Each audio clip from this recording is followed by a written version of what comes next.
Hey All-Star friends! Today we're going to talk a little bit about retelling a story. When you retell a story, that means you go find a friend or your parents or somebody and you tell them all about a story you might have just read.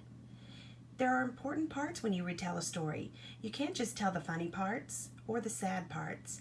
You got to make sure they understand what the story's about. So it's really important that you include all these things. You got to include the characters. You have to include the setting, and then there has to be a beginning, a middle, and an end. Because you can't just tell the beginning part, then they don't know what happens. You can't just tell the end because you don't know how they got there. So let's take a look at this little chart for retelling the story of Goldilocks and the Three Bears.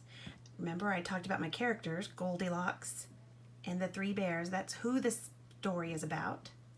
I got the setting. There's a house in the forest, right? The setting is where the story happens.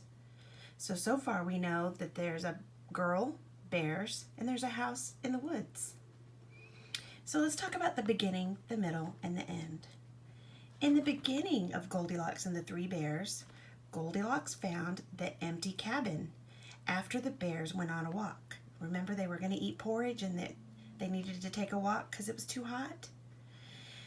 In the middle of the story, Goldilocks ate the porridge, she sat in their chairs, and then she went upstairs. Remember, she broke the little baby bear's chair, and Mama Bear's chair was too soft, and Papa Bear's chair was too hard.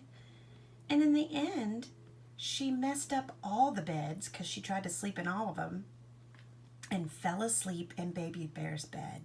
Do you remember what happened? The bears came home, and she ran out.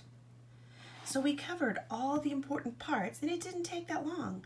But it's important that you talk about the characters, you talk about the setting, you talk about what happened in the beginning, the middle, and the end.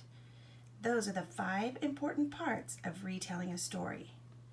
Now this week, that's what you're going to practice. And so you're going to practice listening to a story and then telling somebody about it, or telling Miss Bearley and I about it. Have a good time and learn lots. We miss you, All Stars.